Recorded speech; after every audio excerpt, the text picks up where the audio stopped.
Around BVA. Joe Bogart appointed to new BVA post. A shoulder-length photo of Joe Bogart accompanies this first Around BVA entry. The shirt worn and the background employed in the photo are the same as those used for the thumbnail shots of those authoring the regular Bulletin columns. There is a caption for the photo, which reads simply, "Newly hired Director of Community Relations, Joe Bogart." The entry begins. Effective April 25, Major Joseph Bogart, U.S. Army, retired, returned to the Blinded Veterans Association to serve his fellow veterans. Although much of his work will be done remotely from his home in Meridian, Idaho, the role he fills will be influential in BVA's work moving ahead. Joe describes his own vision of the new opportunity as follows. Fellow veterans, I wish to let you all know that, after 2 years of R&R, I am recharged, reinvigorated, and ready to serve you all on the BVA headquarters team as your Director of Community Relations. While that title can encompass a broad spectrum, there are a few key areas on which I will focus: community outreach, member activities, and team BVA events. My role includes working with all the BVA directors and their teams to grow BVA's relations internally and externally.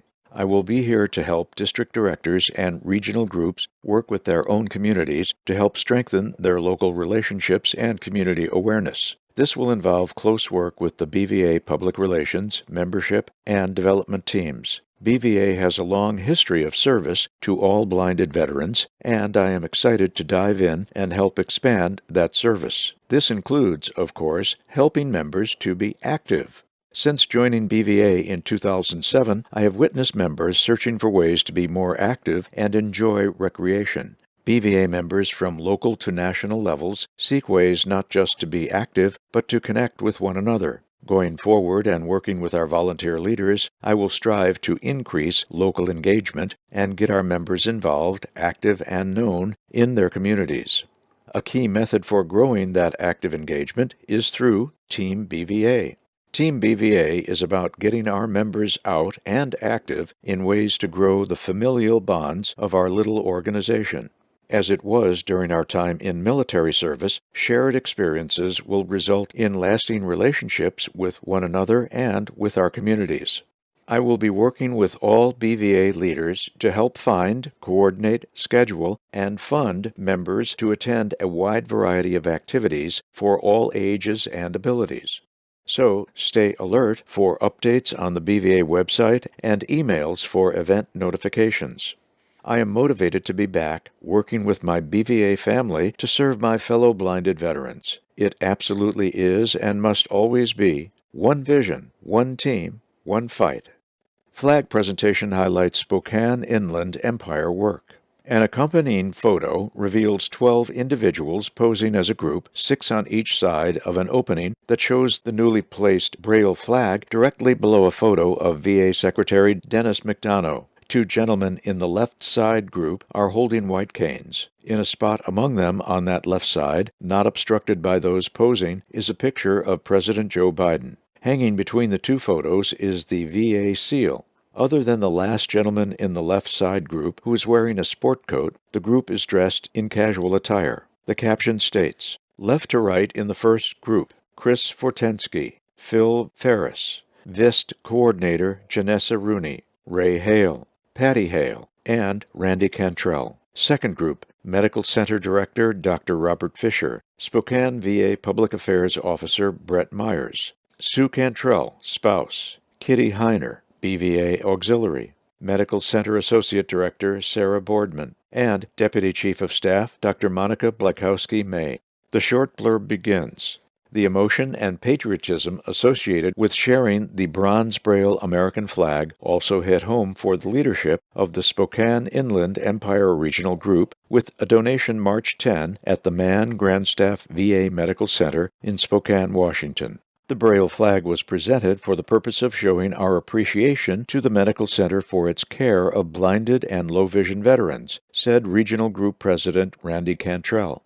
The event was conducted inside the main entrance of the facility, where the flag has also been permanently placed for display for maximum exposure, attendance, and influence. Ray Hale, treasurer for the regional group and a former District 4 director, presented a history of the Braille flag at the brief ceremony, mentioning its original placement at Arlington National Cemetery and now at several VA facilities and other national cemeteries. Demonstrating the importance of the presentation was the attendance of all 4 regional group officers: Randy, Vice President Chris Fortensky, Secretary Phil Ferris, and Ray, along with Medical Center Director Dr. Robert Fisher and other top administrators. Georgia Regional Group witnesses historic signing. A group photo has been placed with this short account. The photo shows 5 blinded veterans seated in a front row with ladies on each end. In the back row, moving left to right, are 2 male veterans, a couple dressed in formal attire, and a blinded veteran at the far right. The caption is expressed as follows. Bottom row, left to right, Columbus Chapter BVA members Lisa Brooks, Jonathan Barron, Clifford Jones, Otis Smith, and Elizabeth Holmes. Standing left to right, Eddie Stokes, Ricky Lynn, Georgia First Lady Marty Kemp, Governor Brian Kemp, and BVA National President Joe McNeil. The account goes like this. Georgia Department of Veterans Service Commissioner Patricia Ross invited the Columbus chapter of the BVA Georgia Regional Group to take part in the signing of the state of Georgia's HB 1064 by Governor Brian Kemp. 8 members of the chapter attended the event, which occurred April 18 at the National Infantry Museum, located just outside Fort Benning, Georgia. Georgia HB House Bill 1064 was a landmark bill exempting from state income tax a portion of military retirement income received from certain military service. Other legislation related to the military and veterans was also signed on the same occasion. Governor Kemp took the time to shake our hands and thank us for our service to the country, said National Secretary Elizabeth Holmes, also a member of the chapter. He and the First Lady of Georgia gladly accepted when we asked them to take part in a group photo. Liz also said that other dignitaries offered their hands to thank members of the Columbus chapter for their service. American Red Cross Partnership encourages blood donations. The accompanying image shows a gentleman dressed in an older BVA shirt containing the former logo. He is also wearing a BVA garrison cap. The man is slightly reclined in a chair with a leg rest that has been pulled up so that his legs are parallel to the floor. A narrow tube with gauze and tape have been placed on his right arm. The tube is only faintly seen, but it appears to be red. The caption states, Virginia Beach native Robert L. Byrd, Sr., also a member of the Hampton chapter of the Mid-Atlantic Regional Group, promotes the ease with which one can donate blood. Robert's donation occurred in April, shortly after the announcement of BVA's partnership with the Red Cross. The account begins. In keeping with BVA's purpose as a service organization, the association honored Blinded Veterans Day and its 77th anniversary by initiating a 9-month partnership with the American Red Cross beginning March 28. BVA's Sleeves Up campaign promotes the donating of blood through 2022, a year in which the nation's supply has become dangerously low due to the COVID-19 pandemic. The organization invites its members and their families, its social media followers, and other supporters and stakeholders to visit https://sleevesup.org/campaign/blinded-veterans-association-sleevesup/ to learn more about the partnership. Additional information will be forthcoming about opportunities to donate blood at drives that BVA promotes and sponsors at local levels throughout the country from now until December 31. BVA mourns passing of Wedewer, White, and Mauer. 3 of BVA's staunchest of advocates and role models, Donald Wedewer, Ronald White, and Robert Mauer, have recently passed away. Although Don Wedewer passed away on February 7 and his name was included in last issue's In Remembrance section, he was not recognized for his life of accomplishments as a double amputee with total vision loss after combat wounds with the 99th Infantry Division in World War II. Don was a state and national leader in assisting those with vision loss. Following his recovery, he earned bachelor's and master's degrees from the University of Missouri, leading him to a long list of successful career opportunities and service to nonprofit organizations. In 2002, Don was inducted by the American Printing House for the Blind into the Hall of Fame for Leaders and Legends of the Blindness Field. Army blinded veteran Ronald White, who passed away March 8, was the BVA National Treasurer in 2006 through 7. He also served in every leadership position within the New York Regional Group. He was the assistant coordinator for VA's St. Albans Support Group and president of the Eastern Blind Rehabilitation Centers Alumni Association for 6 consecutive years. Many BVA members will remember him for his stirring rendition of the national anthem and special musical numbers at events of the organization's national conventions. His good friend and fellow New York Regional Group member Werner Murray penned the following in his honor. Salute our comrade, Ronald G. White. Our blinded veteran has recently passed. We recognize you, Sergeant First Class. This is the moment we have a choice to lift his spirit with our BVA voice. Rise, spirit, rise. We joyfully sing. Ronald G. White received his wings. Rise, spirit, rise, we shout today, letting the world know you came this way. The Father called, final rest for you, in Arlington Cemetery, under red, white, and blue. Robert Bob Maurer, longtime president of the Washington State Regional Group, died April 12. He was also the BVA interim director of District 4 in 2011 through 12, and then served a full 3-year term from 2012 through 15. Bob was known for his demonstrated compassion toward all blinded veterans, especially members of his regional group, a trait that resulted in consistent growth in the group throughout his tenure as an officer. He was also a professional at initiating BVA's participation in outreach and educational events within the blindness community locally. High marks for First Ambassador class. The first session of the new BVA Ambassador program is now nearing successful completion, with 32 trainees having passed the final examination during the first 2 weeks of May with scores over 80%.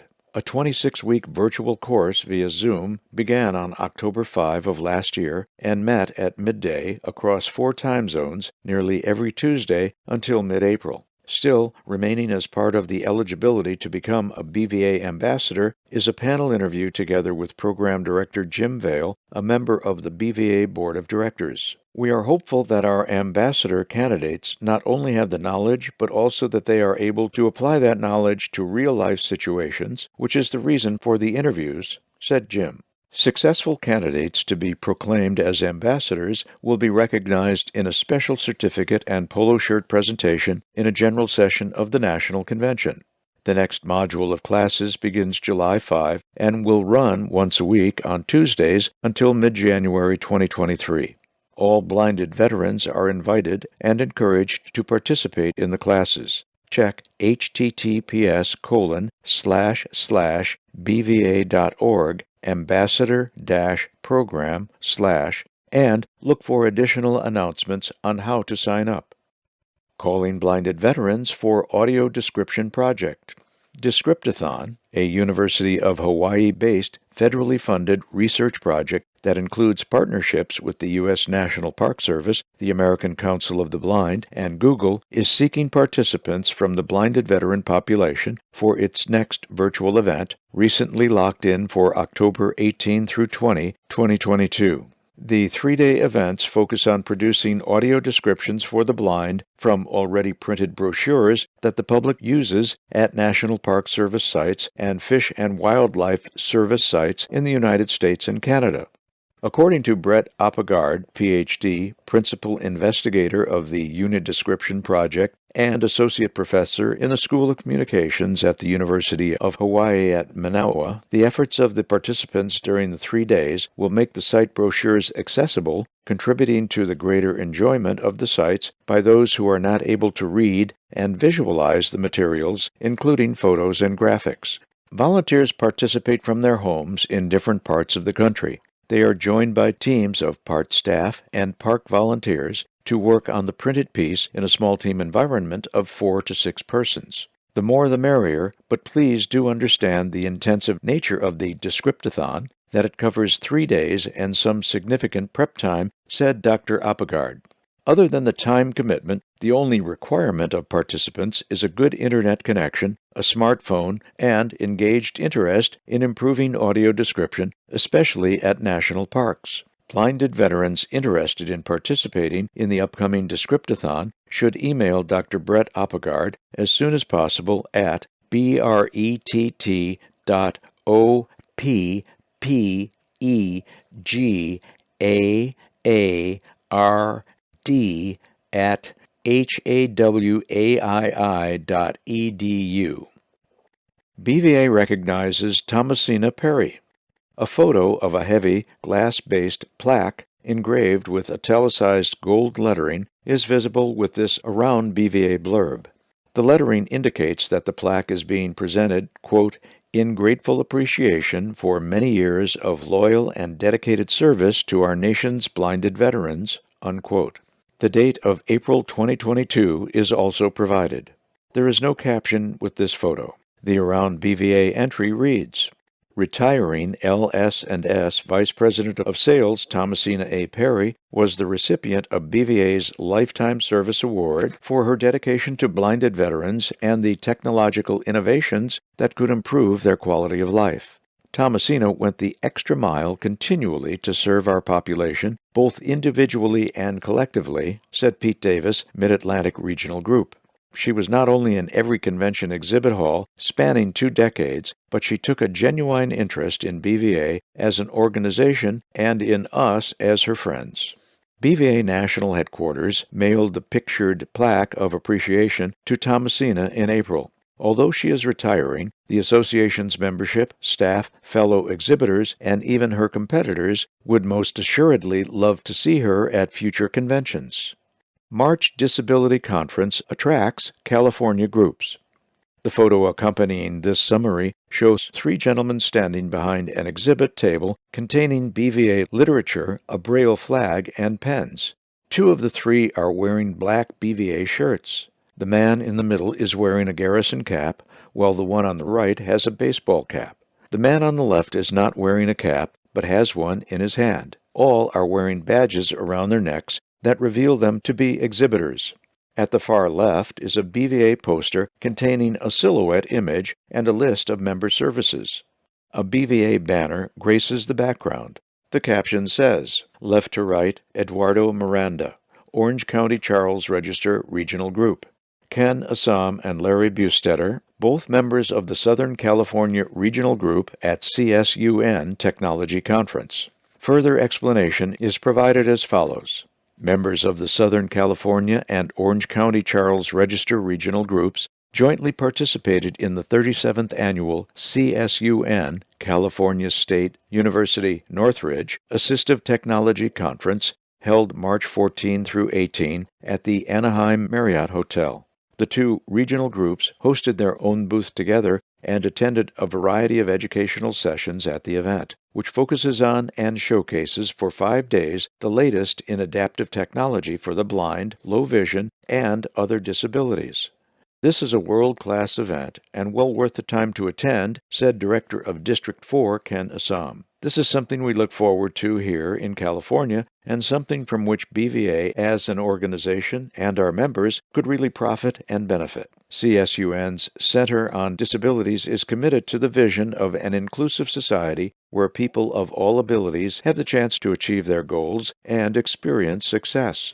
Through training and research, the center nurtures learning and innovation to improve the world for people with disabilities. In addition to the annual conference, it also sponsors assistive technology training programs to expand the awareness of professionals and introduce newcomers to the disability field. Helpful Tips for Enjoying 77th National Convention by Joe Bogart. Joe's additional details surrounding the BVA 77th National Convention come accompanied by a photo of the World War II memorial. The photo was taken directly in front of the now renowned fountain, while the Atlantic Triumphal Arch and nearby state and territory pillars are seen in the background and on each horizontal side. The caption reads, The World War II Memorial, an absolute must-see for convention attendees, honors the service of 16 million members of the armed forces, the genuine support of millions on the home front, and the ultimate sacrifice of 405,399 American lives. On May 29, 2004, a four-day, quote, grand reunion, unquote, of veterans on the National Mall culminated in the dedication of this majestic tribute to the truly greatest generation. The article reads as follows. Over the years, quote, younger, unquote, members have heard from more, quote, experienced, unquote, members about things that used to occur at BVA's national conventions. There would certainly be business to take care of, but members would get to know each other more by together taking in the city sights, golfing, or even doing something like skydiving. There is much to be said about fun outings to help us grow the common bonds we already have for having served our country and for living full lives with impaired eyesight. So, as we finally get back to holding our first face-to-face convention in 3 years, we are going to balance business with fun and every day at that. This will include August 27, the day after the lowering of the gavel to officially close the convention. Monday, August 22, will be arrival day for many members. They will get oriented and pick up their convention packets. This year, try to get in early that morning because the convention committee has a tour of Arlington National Cemetery planned for Monday afternoon. Tuesday, August 23, will be a great day for our members to hit the exhibit hall and then head to the National Mall. Half our attendees will have the whole morning to enjoy the exhibit hall, while the other half goes on a tour of the mall monuments and memorials. After lunch, they will flip-flop the events. Everyone then returns to the hotel in time for the President's reception. Wednesday, August 24, will begin with our opening ceremony held with the VA Blind Rehabilitation Service personnel in attendance. It will be followed by our opening business session. After a hard day of business, members will attend a joint reception hosted at the exhibit hall to mingle and thank our wonderful exhibitors. Thursday, August 25, will find BVA members again attending to business, this time with Director of VA Blind Rehabilitation Service, Nikki Sandland, and her team. Nikki's session will be followed by the always enjoyable Father Carol Luncheon. That afternoon, after business is conducted, members will have the chance to enjoy bowling and dinner as part of the Team BVA program. Friday, August 26, will be a big day and perhaps a memorable one. Members will hold the closing business session. Key voting and new business will occur at that session. We will then get prepared for the closing awards banquet and a wrap-up. We hope, however, that it won't be a goodbye for everyone just yet. Saturday, August 27, will see Team River Runner, in coordination with BVA, host blind kayaking on the historic Potomac River. There will be plenty of assistance and volunteers on hand for our blinded veterans who have never been in a kayak before. That evening, the Washington Nationals are hosting Cleveland. At press time, although BVA does not have anything locked down, rest assured it is being worked on. Oh, and do not forget, the Hyatt Regency is within easy walking distance to the Capitol, Supreme Court, the Library of Congress, and the Senate and House office buildings. So, what are you waiting for? Make reservations today, and let's all meet up in our nation's capital.